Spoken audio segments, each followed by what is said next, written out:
All right, Steeler fans, it is time for the Mailbag Segment. The second half of every Wednesday Let's Ride podcast is when I open up the mailbag, answer your questions right here on the show. In case you want to know how to get your questions answered, every Tuesday morning on my Twitter feed, I put out the question at jhartman, HARTMAN_PIT. You don't have to follow me. You don't have to use the social media app very much, but all you have to do is respond, and I'll answer that question. So let's get this out of the way. Let's start off with Jeff Coons, our buddy from up north. He said, greetings from Not Matt, Canada. With the league year on the horizon and free agency about to commence, what position will Omar Khan address first? 1 year ago, it was punter, and it was a glorious day. That's right. Cameron Johnston was the first player signed. I'm going to say that the first position that they address, I'm going to go with wide receiver. That's my guess, that they're going to sign a wide receiver first. If I had to take a second guess, I'm tempted to say it's a running back. I think it's going to be on the offensive side of the ball. Defensively, if I had to pick one position there, I'd go with corner. Maybe they would sign a cornerback. Good question, though, Jeff. Thank you. Now let's go to Corey Eckenroth. He said, Jeff, are you going to watch the Underwear Olympics or the NFL Scouting Combine? Any one event not named the 40 that the results might draw your intrigue due to prospects involved. I'm going to be honest. I do not watch the NFL Scouting Combine. I never really have found much interest in it, especially when you have players that are high-profile players that don't play or they don't participate. They'll say, I'm not going to, for whatever reason, throw or run or lift or whatever. I think it's overblown. You know, I spent a lot of the NFL Whip Around podcast with Coach Kevin Smith on our FFS and NFL podcast feeds, talking about how he even said this scouting combine is important, but it's more just to justify what they've already seen on tape. For me, if a guy can run a 40-yard dash at a really crazy time, that's great, and that's important. But we all saw Dree Archer. We remember what he did in the NFL, which was nothing. So some of it can be an illusion. We don't want workout warriors. We want good football players. So what I like to do is I don't watch the scouting combine. I don't really care about the scouting combine, but I do like to go back to the scouting combine results once the players are drafted by the Steelers.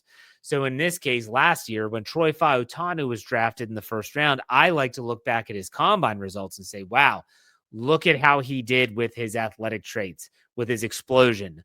Look at his athleticism, his speed, his strength, all that stuff. That's what I like the combine for. But it's not for everyone. If you love it, that's great. No harm, no foul. Let's go to Believers with the Ride or Die Crew poll of the week. Which of these players do you think has the best chance of re-signing and returning? Najee Harris is an option. Justin Fields is an option. Russell Wilson is an option. And other was an option. I voted, and so did everyone else in this poll, for Justin Fields. I think that he has the best chance of re-signing and returning. Yes, there's other suitors out there. The Steelers might have to pay more than most of us would expect, but I think that they have decided that it's one of the two guys that was here last year. And I just don't think they're going to get into a bidding war for someone like Sam Darnold. I don't think they want someone like Aaron Rodgers. But hey, I've been shocked before. Last offseason, I was floored. When they traded Kenny Pickett, when they signed and they traded for Justin Fields, never saw that coming, so I could be totally wrong. All right, let's go to Plain and Simple, or Maddie. Said, howdy from Atlanta, Jeff. Business as usual. Hope the week's going well for you. Steelers fans' confidence has basically gone down the drain. It's a show me, don't tell me mentality now. How do you personally feel after seeing Omar Khan's comments in his presser?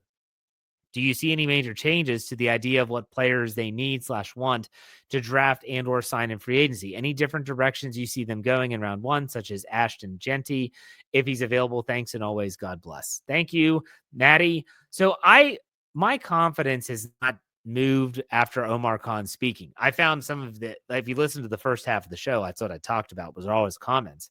I found a lot of what he said was to be very honest, and he gave us a lot of information that he didn't have prior to him speaking, but I didn't feel like anything shifted from him speaking at the combine. I didn't feel like, oh, okay, he said this, now this means whatever. I didn't feel that way. I do think, and I also don't think that anything he said necessarily means that the Steelers are going to sign a certain player or a certain position. I just don't think that's there yet. But you're right. The confidence is low amongst the fan base. And I can't blame anyone for having low confidence. I think that honestly, it is a show me, don't tell me mentality. Omar Khan can say whatever he wants. Art Rooney the second, Mike Tomlin, you name it. They can all get in front of a microphone and spout this, that, or the other. But you know what? It comes down to you got to do it. You got to show it. So step one could be, hey, get a quarterback.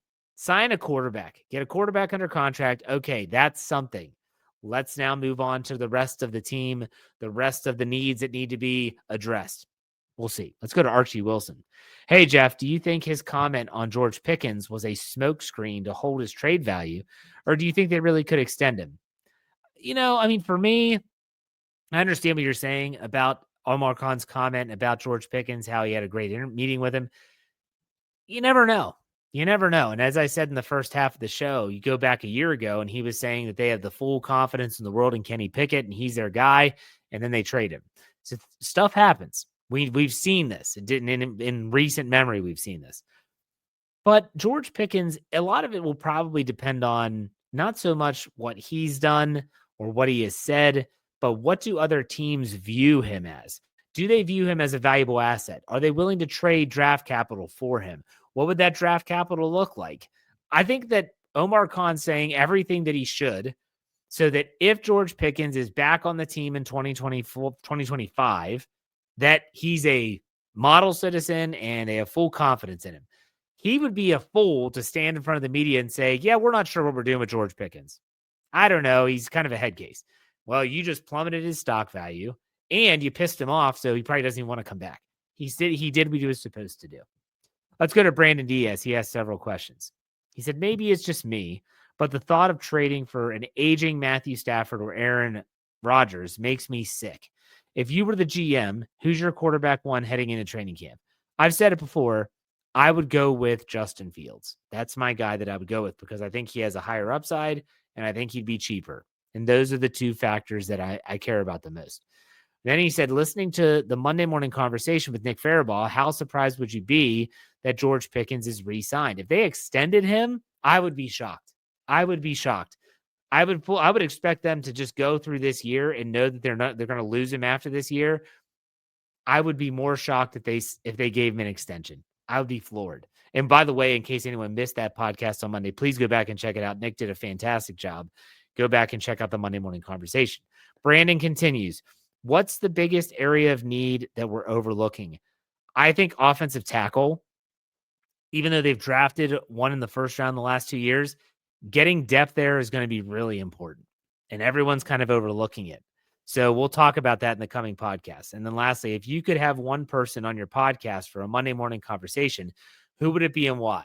Well, I mean, if is Mike Tomlin an option? Are players an option? If that's the case, then there's a long list of people that I would love to have on the show. If I could pick just one, though, for a Monday morning conversation where I had 30 minutes or so to just ask some questions, it would probably be Tomlin. I would love to get the chance to ask him some questions and try to actually get some answers from him. All right, let's go to Eric. He asked, could we benefit from a true fullback like the days of Chris Fumatu Mafala or Dan Kreider type to help establish some of the toughness in the trenches? It's been a while since we had a notable true fullback on the roster. The Steelers have, in the last few years, brought in a fullback.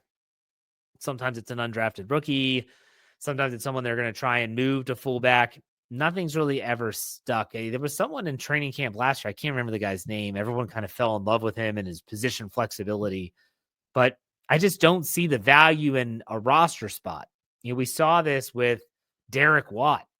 He's there and he's doing his job, but it wasn't the same. The offense isn't the same as when Dan Kreider was leading the way for Jerome Bettis. It's not the same as when Chris Fumatu Mafala is sometimes carrying the football. We all remember that draw in the 2001 wildcard game in the snow against Cleveland at Heinz Field. I just don't know if it's in the DNA of modern NFL, at least with the Steelers and now with Arthur Smith, to have a fullback and to have him taking up a position. Because even like a Kyle Juszczyk, who is a fullback, man, that guy's so much more than that. I mean, they split him out wide sometimes. I'm just not so sure. I'd be okay with it, but I'm not sure. Let's go to Eric. What's your ideal plan for the Steelers this offseason? Step one, sign a freaking quarterback. Step 2, start filling in some of the gaps. Wide receiver, cornerback, defensive line.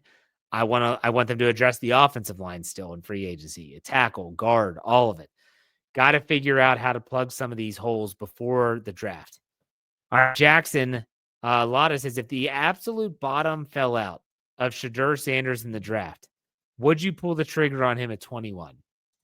Oh, gosh. I am not a Shedeur Sanders fan. And it has nothing to do with his father. It has nothing to do with where he went to school. It has nothing to do with anything other than the fact that I've watched some of Colorado's games. And every time I would watch, I never saw Shedeur Sanders do any one thing great. I hope that makes sense. When you watch some of these players and other prospects that have come into the league from a predominant Division I school, like Colorado has become, they're a big name school. It's not a, you're not playing at a Georgia or an Alabama, but still, I mean, Deion Sanders has turned Colorado into a destination. And so I'm watching Shedeur Sanders and doesn't seem to have the strongest arm, not the most mobile quarterback. He doesn't run like a Justin Fields does. Doesn't run like a Jalen Hurts does. He doesn't have the best accuracy throwing the football.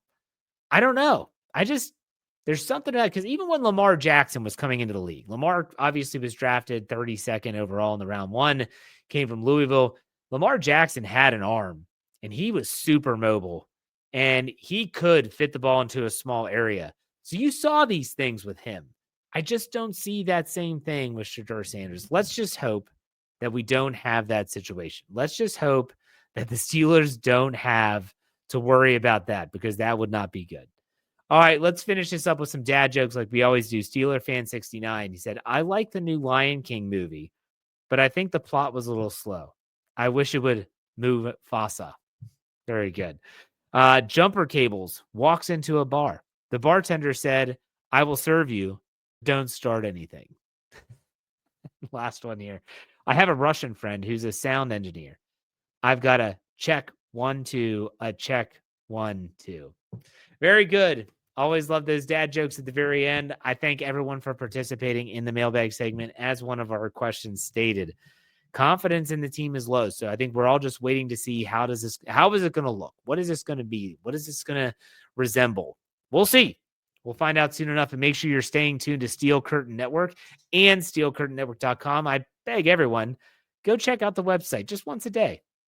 steelcurtainnetwork.com. You can go for free. You can be a part of the community for free. Go to the top of the page, create an account. Again, costs nothing. Log in, comment on articles. We do appreciate it. I do check those comment sections. So definitely be a part of the community there. It's a growing community. And make sure you check out all of our podcasts right here on the Steel Curtain Network. But that does it for me. We finished it out. Be safe, be kind, and God bless. Have a great rest of your week. We'll see you on Friday. Go Steelers.